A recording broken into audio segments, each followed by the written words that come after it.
Okay मित्रांनो, आपलं पहिलं प्रकरण चालू आहे परिमेय व अपरिमेय संख्या. त्याच्यातली परिमेय संख्या म्हणजे काय अतिशय आपण व्यवस्थित समजून घेतलेली आहे. त्याच्यानंतर आता आपल्याला अपरिमेय संख्या म्हणजे काय हे बघायचं आहे. बघा, परिमेय आणि अपरिमेय मध्ये बघा, अपरिमेय संख्या, परिमेय नसणाऱ्या संख्यांना अपरिमेय संख्या असं म्हणतात. ओके, आता परिमेय संख्या म्हणजे कोणत्या हो? 4, 5, 7, 8 धन संख्या, ऋण संख्या, अपूर्णांकातल्या संख्या, ह्या सर्व संख्या ज्या असतात, शून्य सुद्धा, शून्य, अपूर्णांक, पूर्णांक, धनसंख्या, ऋण संख्या, ह्या सर्व संख्यांना आपण परिमेय संख्या असं म्हणतो. आणि अपरिमेय संख्या म्हणजे कशी? उदाहरणार्थ वर्गमुळात 2, वर्गमुळात 3, वर्गमुळात 5, वर्गमुळात 7, वर्गमुळात 11. बघा, यांची वर्गमूळ आपल्याला काढता येत नाही. ज्या संख्या वर्गमुळात असतात, वर्गमुळाच्या बाहेर आपल्याला घेता येत नाही, त्यांचं वर्गमूळ काढता येत नाही, त्यांचं घनमूळ काढता येत नाही, अशा ज्या संख्या असतील अशा संख्यांना आपण काय म्हणतो? अपरिमेय संख्या. मग व्याख्येत लिहिलं बघा, परिमेय नसणाऱ्या संख्यांना अपरिमेय संख्या म्हणतात. मग त्या कोणत्या कोणत्या असू शकतात? करणी 2, करणी 3 किंवा वर्गमूळ 2, वर्गमूळ 3, वर्गमूळ 5, वर्गमूळ 7, अशा ज्या संख्या असतील ह्या सर्व संख्या अपरिमेय संख्या आहेत. लक्षात ठेवा.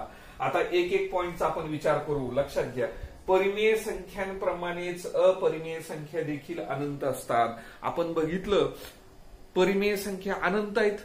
संख्या रेषेवरच्या उजव्या बाजूला आणि डाव्या बाजूला आपण अनंत संख्या दाखवल्यात, त्या पूर्णांक संख्या होत्या. पूर्णांक संख्यांपासूनच परिमेय संख्येची निर्मिती झाली. जर तुमच्या पूर्णांक संख्या अनंत असू शकतात तर परिमेय संख्या सुद्धा अनंतच असू शकतात. अगदी तसंच तुम्हाला सांगतो, अपरिमेय संख्या सुद्धा अनंत असतात. म्हणून खाली लिहिलं, अपरिमेय संख्या देखील अनंत असतात. हे कधीही विसरायचं नाही.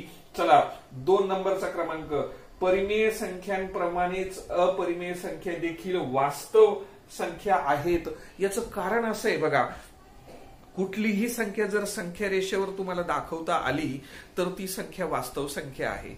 आपण बघितलं कालच्या याच्यामध्ये, आपण ज्या संख्या रेषेवरती वेगवेगळ्या संख्या दाखवल्यात, अपूर्णांकातल्या होत्या, काही पूर्णांकातल्या संख्या आपण संख्या रेषेवर दाखवल्यात, म्हणजे त्या संख्या कोणत्या होत्या? तुमच्या परिमेय संख्या होत्या. जर तुमच्या परिमेय संख्या संख्या रेषेवर दाखवता आल्या तर याचा अर्थ त्या संख्या वास्तव संख्या आहेत, हे विसरायचंच नाही.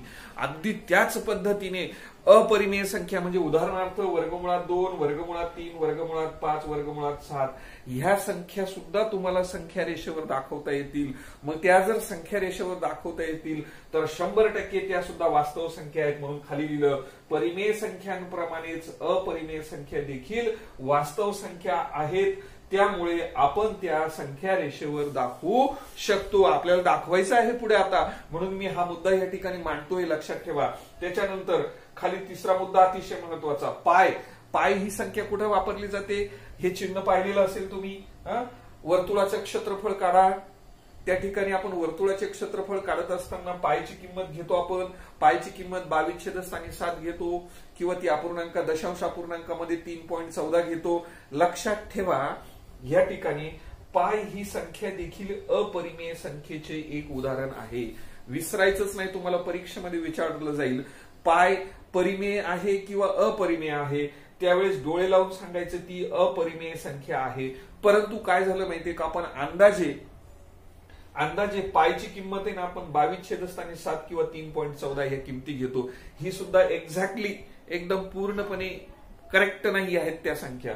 म्हणून अंदाजे पायची किंमत 22/7 किंवा 3.14 अशा घेतल्यामुळे ह्या संख्या तुमच्या काय झाल्यात? परिमेय संख्या झाल्यात. बघा, एका बाजूला पाय अपरिमेय म्हणतो आपण, आणि पायची घेतलेली किंमत संख्या आपण काय झाली? तुमची परिमेय संख्या झाली.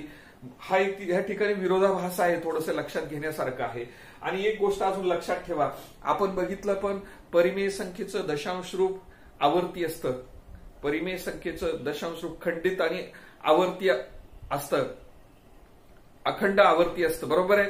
खंडित पण असतं आणि अखंड आवर्ती पण असतं. परंतु या ठिकाणी परिमेय संख्येचं दशांश रूप अखंड तर असणार आहे, पण आवर्तीच्या ऐवजी अनावृत्ती असणार आहे, म्हणजे त्याचं रिपिटेशन होणार नाही, तेच अंक आपल्याला या ठिकाणी पुन्हा पुन्हा मिळणार नाहीत. मी काय बोलतोय लक्षात घ्या. परिमेय संख्येचं दशांश रूप आपण काल बघितलं, ते काय होतं, अखंड आवृत्ती, म्हणजे अखंड होतं, परंतु आवृत्ती तेच संख्या पुन्हा पुन्हा रिपीट होत होत्या. इथं तसं नाही होणार, इथं पण अखंड असणार आहे, परंतु ह्या संख्या कशा असतील, मग अनावृत्ती असतील, म्हणजे त्याच्यामध्ये रिपिटेशन नसतील, तेच अंक, त्यांची पुनरावृत्ती या ठिकाणी नसणार आहे, हे मात्र लक्षात घ्या. तिथं पुनरावृत्ती होती, इथं पुनरावृत्ती होणार नाही, हा मूलभूत फरक या ठिकाणी आहे, एवढं तुम्ही लक्षात घ्यायचं आहे. चला आपण पुढच्या उदाहरणाला आता आपण सुरुवात करणार आहोत. हे व्यवस्थित समजून घ्या, लिहून घ्या.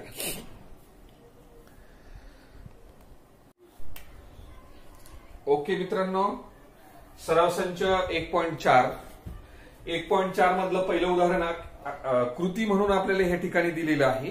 ती कृती मी पहिल्यांदा वाचतो बघा. वर्गमुळात 2 ही संख्या रेषेवर दाखवली आहे, म्हणजे संख्या रेषेवरती वर्गमूळ 2 इथे तुम्हाला दाखवलेली आहे. त्या आधारे वर्गमूळ 3 या ठिकाणी बघा, वर्गमूळ 3 ही संख्या रेषेवर दाखवण्यासाठी खाली कृतीच्या पायऱ्या दिलेल्या आहेत. त्या पायऱ्यांमधील रिकाम्या जागा योग्य रीतीने भरा व खालील कृती पूर्ण करा. हे असंच्या असं पुस्तकात तुम्हाला दिलेलं आहे. ही आकृती सुद्धा पुस्तकात तुम्हाला दिलेली आहे आणि ती कृती तुम्हाला फक्त ह्या ठिकाणी भरायची आहे. लक्षात घ्या बाळांनो, ह्या ठिकाणी 0 पासून इथपर्यंत 1 आहे आणि त्याच्या पुढे गेल्यानंतर ह्या ठिकाणी वर्गमूळ 2 दिसतोय तुम्हाला. याच्या पुढे वर्गमूळ 2 हे अंतर आहे, हे तुमचं वर्गमूळ 2 अंतर. त्याच्यानंतर इथे तुम्हाला एक लंब काढलेला आहे. हा लंब किती उंची असेल माहिती का त्याची? हे 1 एकक अंतर जे नाही, एवढेच उंचीची तेवढी त्याची उंची घेऊन तो लंब आपण या ठिकाणी घेतलेला आहे. हे अंतर सुद्धा तुमचं 1 आहे, लक्षात ठेवा. हे अंतर 1, हे इथपर्यंत 1 आणि त्याच्या पुढे इथं गेल्यानंतर हे वर्गमूळ 2 दिसतंय तुमचं. वर्गमूळ 2 आणि 1 एवढे 2 काटकोन, आणि या ठिकाणी जो त्रिकोण दिसतोय ना, ORQ हा त्रिकोण काटकोन त्रिकोण आहे, लक्षात ठेवा. आणि म्हणून या ठिकाणी जे सांगितलं ते आपण वाचूया बघा. संख्या रेषेवर Q हा बिंदू वर्गमूळ 2 ही संख्या दर्शवतो. मग ही वर्गमूळ 2 ही संख्या दर्शवतो Q या ठिकाणी. ओके, Q बिंदू पाशी एक लंब रेषा काढली. Q पासून एक लंब रेषा काढलेली, जे मी आधी सांगितलं तेच आपल्याला या ठिकाणी दिलेलं आहे बघा. नंतर OR जोडल्यामुळे O पासून R पर्यंतचा हा बिंदू जोडलेला आहे. ओके, हा काटकोन नंतर जोडल्यामुळे त्रिकोण ORQ हा काटकोन त्रिकोण मिळाला. मी सांगितलंच, ORQ हा काटकोन त्रिकोण. Q या ठिकाणी काटकोन तयार झालेला असल्यामुळे तो काटकोन त्रिकोण झाला.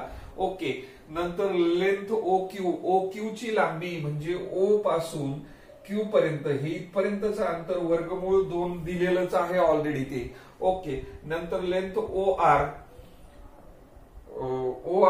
म्हणजे कोणता? O पासून R पर्यंत तुमचा 1 सांगितला. O पासून Q पर्यंत 1 असेल. 1 मिनिट मी बघून घेतो, 1 मिनिट कृतीत. ओके मित्रांनो, काय बदल झाला बघा.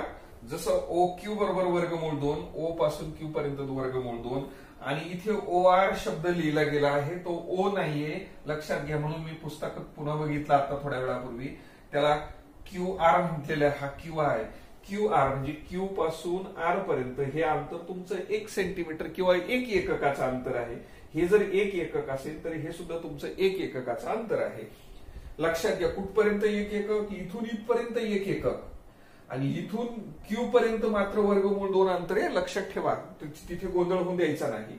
मग आता हा काटकोन त्रिकोण दिसतोय तुम्हाला. काटकोन त्रिकोणामध्ये पायथागोरसचं प्रमेय काय सांगतं? कर्णाचा वर्ग जो असतो, तो कर्णाचा वर्ग म्हणजे काटकोन करणाऱ्या बाजूंच्या वर्गांची बेरीज. काटकोन करणाऱ्या बाजूंच्या वर्गांची बेरीज जर केली तर ती बेरीज ही कर्णाच्या वर्गा इतकी येते. हे पायथागोरसचं प्रमेय आहे. म्हणून पायथागोरसच्या प्रमेयानुसार कर्ण या ठिकाणी OR आहे तुमचा. OR चा वर्ग बरोबर बघा, लेंथ OR म्हणजे OR ची लांबी. OR कुठे दिसतोय तुम्हाला? इथून इथपर्यंत. हा तुमचा कर्ण झाला बाळांनो. त्याची लांबी, तिचा वर्ग बरोबर लेंथ OQ. ओ पासून क्यू पर्यंतची लांबी तिचा वर्ग अधिक क्यू आर, क्यू पासून आर हा लंब काढलेला त्याचाही वर्ग, यांची दोन्हीच्या वर्गांची बेरीज केली ती कर्णाच्या वर्गा इतकी येते. हे असं पायथागोरसचं सूत्र आपल्याला माहिती आहे. आता फक्त काय करायचं आपल्याला बघा, या ठिकाणी ओ क्यू त्याचा वर्ग, मग ओ क्यू कुठे आहे तुमचा बघा, ओ क्यू ची लांबी लेंथ ओ क्यू म्हणजे काय, ओ क्यू ची लांबी ती वर्गमुळात 2 आहे आणि म्हणून ती वर्गमुळात 2 मी ह्या ठिकाणी बॉक्स मध्ये या कंसात भरली, त्याचा वर्ग केला अधिक पुढच्या बॉक्स मध्ये आपल्याला काय भरायचंय बघा, लेंथ क्यू आर आहे की नाही, क्यू आर, मग क्यू आर ची किंमत किती 1, ती ह्या ठिकाणी टाकली 1चा वर्ग. आता काय झालं बाळांनो, वर्गमुळात 2 आणि त्याचा वर्ग केला म्हणजे वर्गमुळात 4 होतात, 4चं वर्गमूळ केलं तर पुन्हा 2च येतात है की नाही, म्हणजे वर्गमुळाचे चिन्ह कटले, ही 2 जशीच्या तशी लिहिले असंही समजलं तरी चालेल. जर तसं समजत नसेल तर वर्गमुळाच्या चिन्हामध्ये हे 2चे वर्ग करावे लागतील, 2चा वर्ग 4 होतो आणि ती वर्गमुळाच्या चिन्हात आहे म्हणजे याचा अर्थ आपल्याला त्याचं वर्गमूळ घ्यावं लागेल. म्हणजे 4चं वर्गमूळ 2 घेतलं अधिक 1चा वर्ग 1 जसाच्या तसा, 2 आणि 1 किती झाले 3.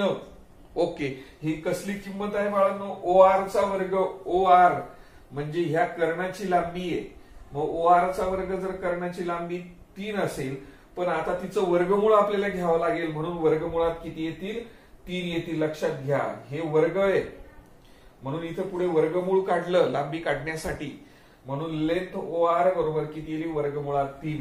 याचा अर्थ ही जी लांबी आली ही वर्गमुळात 3 आली बाळांनो. आणि हा काटकोन घेतला, मग आता इथं हा कर्ण घेतला एवढ्या लांबीचा, कंपास मध्ये कर्ण घेतला आणि त्याच्यानंतर एवढ्या अंतराचा आपण असं अंतर घेऊन कर्णाच्या अंतराने आपण कंपासच्या साह्याने इथं आलो. इथं आल्यानंतर तो जो बिंदू मिळाला सी बिंदू, या ठिकाणी सी बिंदू हा काय झाला तुमचा एवढ्याच लांबीचा झाला ना, कर्णाच्याच लांबीचा, कारण असं घेऊन आपण इथपर्यंत आलो लक्षात घ्या असं.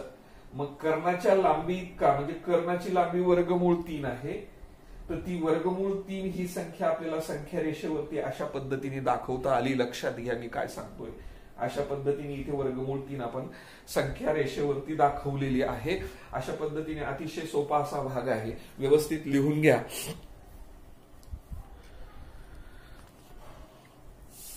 चला मित्रांनो, प्रश्न दुसरा आहे, संख्या रेषेवर वर्गमूळ 5 ही संख्या दाखवणे.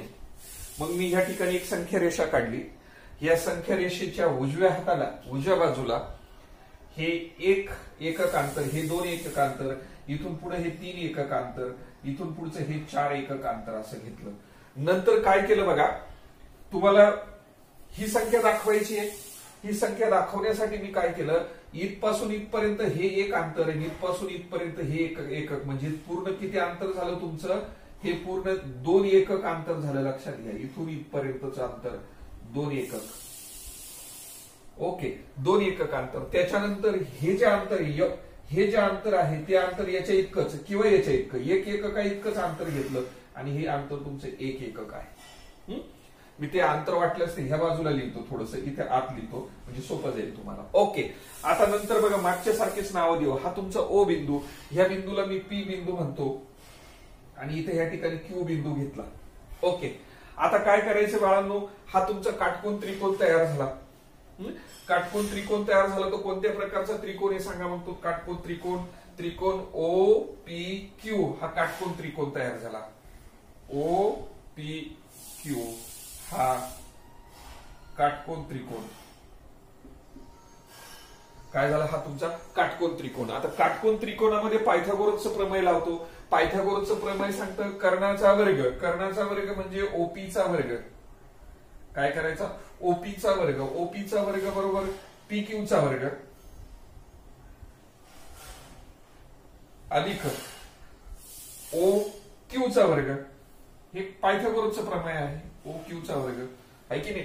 कर्णाचा वर्ग बरोबर काटकोन करणाऱ्या बाजूंच्या वर्गांची बेरीज म्हणजे ह्या बाजूचा वर्ग अधिक ह्या बाजूचा वर्ग बरोबर ह्या पूर्ण कर्णाचा वर्ग. हे काटकोन त्रिकोणामध्ये पायथागोरसचं प्रमेय आपल्याला सांगत असतं. चला आता आपण किमती टाकूया बाळांनो. या ठिकाणी पहा तुमचा ओ क्यू, ओ पासून क्यू पर्यंतचं अंतर 2 आहे, पी पासून क्यू पर्यंतचं अंतर 1 आहे. मग इथं लिहू शकता तुम्ही पी पासून क्यू पर्यंत 1 त्याचा वर्ग अधिक ओ पासून क्यू पर्यंत हे अंतर 2 आहे त्याचा 2चा वर्ग, मग 1चा वर्ग 1 असतो आणि 2चा वर्ग किती असतो 4 असतो, आणि म्हणून बरोबर 4 आणि किती झाले तुमचे 5, म्हणजे ओपीचा वर्ग बरोबर उत्तर किती आलं 5 आलं. आता दोन्ही बाजूचं वर्गमूळ घेतलं तर आपल्याला काय मिळेल बघा, ओपी बरोबर अंतर असल्यामुळे तो वर्गमुळात किती आला 5. म्हणजे लक्षात घ्या तुमचं हा जो ओपी मिळाला हा तुमचा वर्गमुळात किती मिळाला 5 मिळाला. लक्षात घ्या कर्णाची लांबी वर्गमुळात 5, 3 नाही, इथं वर्गमुळात 5 लिहितो मी. ओके, आता मी कंपॉस, तुम्ही प्रत्येकाने काय करायचं, कंपॉस पेटी मधलं कंपॉस घ्यायचं, त्याच्यात पेन्सिल अडकवायची. आता माझ्याकडे कंपॉस नाहीये, म्हणजे तुम्ही कर्कटक म्हणतात त्याला, त्या कंपॉसला बघा हे टोक इथे ठेवायचं, दुसरं टोक इथे ठेवायचं, असं इथपर्यंत कर्णा इतक्या लांबीवरती टोक ठेवायचं. म्हणजे हे अंतर किती झालं, इथून इथपर्यंतचं अंतर कर्णी 5. लक्षात घ्या वर्गमूळ 5 इतक्या अंतरावरती ठेवलं की त्याच्यानंतर कंपॉसच्या साहाय्याने फक्त असा इकडे संख्या रेषेवरती अशा पद्धतीने हे काढायचं. वर्तुळाची जी वर्तुळ काढण्यासाठी कंपॉसची जी क्रिया करतो त्या पद्धतीने असं केल्यानंतर हे जे अंतर येईल, हे एवढं जे अंतर आहे तेवढंच अंतर इथे, म्हणजेच या ठिकाणी काय मिळालं तुम्हाला वर्गमूळ 5. वर्गमूळ 5 अशा पद्धतीने आपण संख्या रेषेवरती दाखवू शकतो. अतिशय सोपी कृती आहे. ह्या पद्धतीने ह्या प्रश्नाचं उत्तर लिहायचं, त्याच्यानंतर ही कृती अशी करायची. सांगितलं तुम्हाला कळालंच असेल.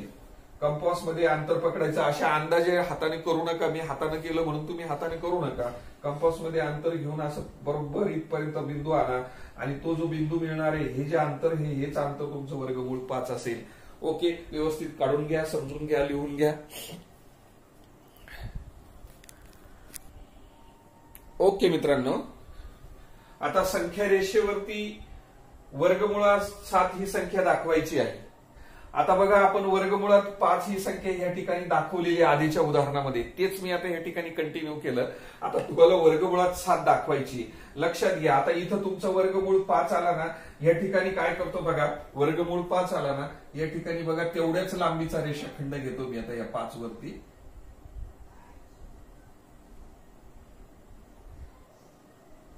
एवढ्याच उंचीचा, आणि मग आता याला जोडू आपण ह्या ठिकाणी बघा, पट्टीच्या साहाय्याने आपण आता याला जोडू शकतो बाळांनो. ओके, हा कर्ण आला तुमचा या ठिकाणी,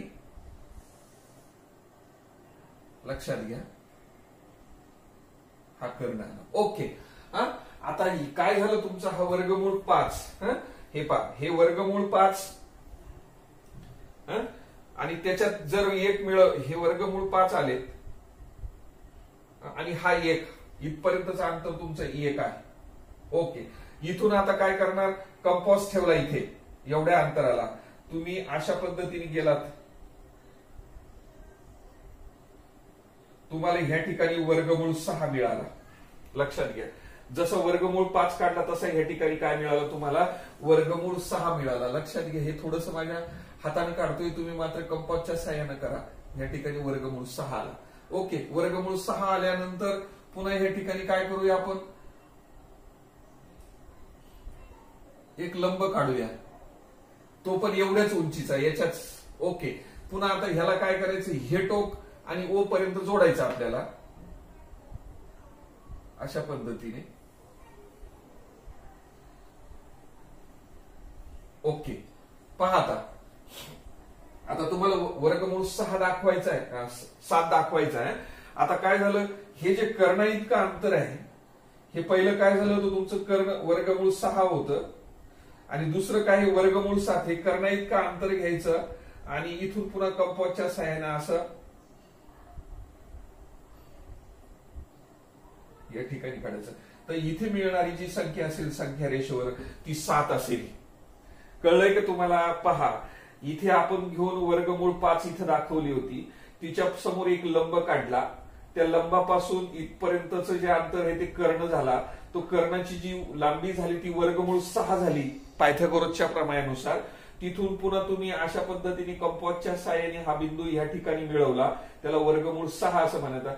त्याच्यापासून पुन्हा एक लंब काढला, लंब काढल्यानंतर इथे जे अंतर आहे हे जे पुन्हा कर्ण मिळाला हा कर्ण वर्गमूळ 7 आहे आणि तिथून पुन्हा तुम्ही खाली कंपासच्या साहाय्याने ह्या टोकापर्यंतचा अंतर घेऊन अशा पद्धतीने हा बिंदू मिळवला. तो बिंदू जो आहे तुमचा तो वर्गमूळ 7 असा बिंदू आहे. मग वर्गमूळ 7 ही संख्या अशा पद्धतीने आपण संख्या रेषेवर दाखवायची. याच्यात कृती वगैरे लिहायची गरज नाही, पायथागोरसचं प्रमेय सुद्धा लिहायची गरज नाही. फक्त एवढंच सांगायचंय कृती अशा पद्धतीने करून दाखवायचे. वर्गमूळ 7 ही संख्या रेषेवर आपण अशा पद्धतीने दाखवू शकतो. प्रत्येकाने प्रयत्न करून बघा, कंपासच्या साहाय्याने प्रयत्न करा. तुम्ही म्हणाल सरांच्या हातात काही कंपास नव्हता, आपण बी हातानच करून बघू, तसं करायचं नाही. ओके, अतिशय सोपा असा भाग आहे मित्रांनो. या ठिकाणी या प्रकरणाचा सराव संच 1.4 आपला या ठिकाणी समाप्त झाला. हे प्रकरणच आपले या ठिकाणी समाप्त झालेले आहे. तुम्हाला जर व्हिडिओ आवडला असेल तर लाईक करा, चॅनलला सबस्क्राईब करायला विसरू नका. अतिशय सोपं असं हे प्रकरण होतं. पुढचं आता दुसरं प्रकरण आपण उद्याच्याला घेणार आहोत. तोपर्यंत धन्यवाद, थांबूया.